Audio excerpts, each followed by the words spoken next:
Hi friends, welcome to my home cookings. ఈరోజు టిఫిన్కి రాగి దోశ పోద్దాం అనుకున్నాను, కానీ మా పిల్లలకి పునుగులు కావాలి అన్నారు. రాగి దోశ పిండితో టేస్టీ పునుగులు వేశాను. పునుగులు సూపర్ టేస్టీగా వచ్చాయి. పిల్లలు బాగా ఇష్టంగా తిన్నారు. ప్రాంతంలో పునుగులు అంటారా, బోండాలు అంటారా? వీడియోని ఎక్కడా స్కిప్ చేయకుండా చూడండి. పునుగులు ఆయిల్ పీల్చకుండా స్మూత్ గా వచ్చేలా సోడా ఉప్పు వాడకుండా చేశాను నా చిన్న టిప్స్ తో. పద్ధతిలో ఒక్కసారి రాగి పిండి పునుగులు విత్ పచ్చి ఉల్లిపాయ కారం ట్రై చేసి చూడండి.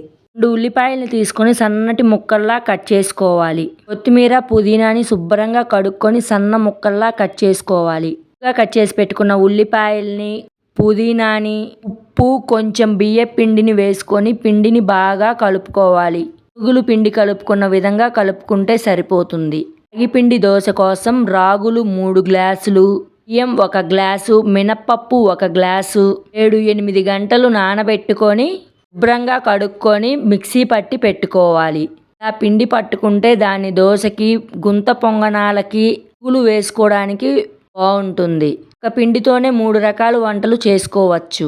పిండిని పునుగులు పిండిలా కలుపుకొని పిండిని వీడియోలో చూపించిన విధంగా ఉంటే సరిపోతుంది. పిండి ఎక్కువసేపు నానబెట్టవలసిన అవసరం కూడా లేదు. పునుగులు వేసుకోవడానికి కడాయిలో ఆయిల్ పోసుకొని పొయ్యి మీద పెట్టుకొని హీట్ చేసుకోవాలి. ఆయిల్ హీట్ అయ్యాక పునుగులు వేసుకోవాలి ఆయిల్లో. నేను ఆయిల్ కొంచెం తక్కువగా తీసుకున్నాను, ఎందుకంటే ఎక్కువ సార్లు హీట్ చేసి ఆయిల్ వాడకూడదు కాబట్టి.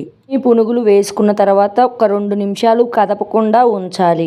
వెంటనే మీడియం ఫ్లేమ్లో, హై ఫ్లేమ్లో పెట్టుకుంటూ 2 వైపులా గోల్డెన్ కలర్ వచ్చే వరకు పునుగుల్ని ఫ్రై చేసుకోవాలి. 2 నిమిషాల తరువాత ఇంకొక వైపుకు తిప్పుకొని బాగా ఫ్రై చేసుకోవాలి గోల్డెన్ కలర్ వచ్చే వరకు. ఈ పునుగుల్లో మనం సోడా ఉప్పు వేయలేదు కాబట్టి ఎక్కువ ఆయిల్ లాగదు. పునుగులు పైన కరకరలాడుతూ లోపల స్మూత్గా చాలా బాగుంటాయి. ఉప్పు వేయకపోయినా పునుగులు స్మూత్గా వస్తాయి.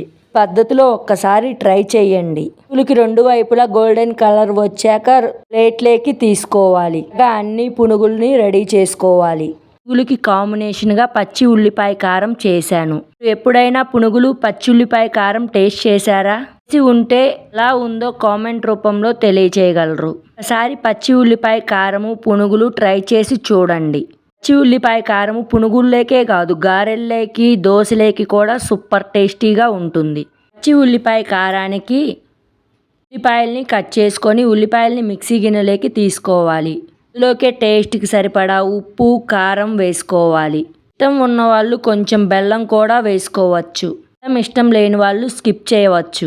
కొంచెం బెల్లం వేశాను. ఉల్లిపాయలు, ఉప్పు, కారము, బెల్లం వేసుకొని మెత్తగా మిక్సీ పట్టుకోవాలి. చూసారా మిక్సీ పట్టుకుంది ఎంత బాగా వచ్చిందో. వేడి పునుగుల్లోకి కొంచెం నెయ్యి వేసుకొని సర్వ్ చేసుకుంటే సూపర్ టేస్టీగా ఉంటుంది. ఈ విధంగా ఒక్కసారి రాగి పిండి పునుగులు పచ్చి ఉల్లిపాయ కారం ట్రై చేసి మీకు ఎలా వచ్చిందో కామెంట్ రూపంలో తెలియచేయగలరు. ఈ వీడియో మీకు నచ్చినట్లయితే లైక్ చేయండి, షేర్ చేయండి, సబ్స్క్రైబ్ చేయండి. సబ్స్క్రైబ్ చేసుకోవడం వల్ల నేను పెట్టే ప్రతి వీడియో మీకు నోటిఫికేషన్ రూపంలో వస్తుంది. కొంచెం సపోర్ట్ ఇవ్వండి ఫ్రెండ్స్. చూసారా పునుగులు లోపలికల్లా బాగా ఉడికి ఎంత ఫ్లఫీగా వచ్చాయో. వేడి పునుగుల్ని పచ్చి ఉల్లిపాయ కారంలో ముంచుకొని తింటే సూపర్ టేస్టీగా ఉన్నాయి. పల్లీల చట్నీ కాంబినేషన్లో కూడా బాగుంటుంది. మీకు పునుగుల్లోకి పల్లీల చట్నీ ఇష్టమా, పచ్చి ఉల్లిపాయ కారం ఇష్టమా? ఈ విధంగా ఒక్కసారి ట్రై చేయండి. ఉదయం టిఫిన్ లేకైనా, సాయంత్రం స్నాక్స్ లేకైనా సూపర్గా ఉంటాయి. Thank you for support. ఇన్ని హెల్దీ వీడియోలతో మళ్ళీ కలుద్దాం.